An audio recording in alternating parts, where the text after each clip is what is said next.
Hello everyone, আসসালামু আলাইকুম। Welcome to my another blog.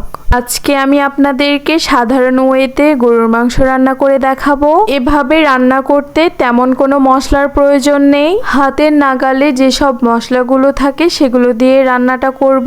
আমি ঠিক এভাবেই রান্না করি, আর এইভাবে রান্না করলে খেতে অনেক মজা হয়। তো প্রথমেই আমি পেঁয়াজ কুচি দিয়েছিলাম পরিমাণ মতো, এবং সঙ্গে আদা বাটা, রসুন বাটা এবং জিরা বাটা, শুকনো মরিচের গুঁড়া, হলুদ গুঁড়া, ধনিয়া গুঁড়া এবং গরম মশলা গুঁড়া, আর স্বাদ মতো লবণ। সঙ্গে ছিল তেজপাতা, দারচিনি এবং এলাচ। আর আমি এখানে 2 ধরনের তেল ব্যবহার করেছিলাম, সয়াবিন তেল এবং সরিষার তেল। তো আমি সব উপকরণগুলো একসঙ্গে মাংসের সাথে ভালোভাবে মাখিয়ে হালকা তাপে কষিয়ে নিচ্ছি।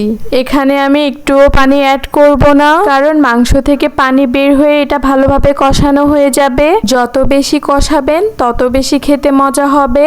মাঝে আমি আস্ত গোটা কয়েকটা রসুনও দিয়ে দিয়েছিলাম। মাংসের ভেতরের রসুন খেতে আমার অনেক ভালো লাগে, তাই আমি যখনই মাংস রান্না করি এরকম আস্ত গোটা রসুন মাংসের মধ্যে দিই। চাইলে এর মধ্যে চুই ঝাল দিলেও অনেক মজা হয়।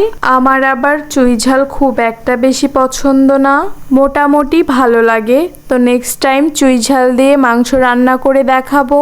তো এই পর্যায়ে আমি মাংসটা একটু চেক করে দেখেছিলাম এবং সিদ্ধ হয়ে গেছে বলে সামান্য পরিমাণে পানি দিয়েছিলাম। আমাদের মাংস রান্নাটা প্রায় কমপ্লিট হয়ে গেছে। তো আমরা দুপুরে মাংস ভাত খেয়েছিলাম, আর রাতের জন্য নেহেরি রান্না করে রেখেছিলাম। আমার বাবার বাড়ি থেকে আমার মা আমাদের জন্য চালের রুটি করে পাঠিয়েছিল, সঙ্গে লুচি এবং গরু খাসির মাংস রান্না করে পাঠিয়েছিল আম্মু। তো আম্মুর সেই চালের রুটির সঙ্গে আমার হাতের বানানো এর নেহেরিটা খেয়েছিলাম রাতে। তো আজকের মতো এখানেই বিদায় নিচ্ছি। সবাই সুস্থ থাকবেন, ভালো থাকবেন, এবং আমাদের পেজটিতে লাইক, কমেন্ট, শেয়ার এবং ফলো করতে ভুলবেন না। আসসালামু আলাইকুম।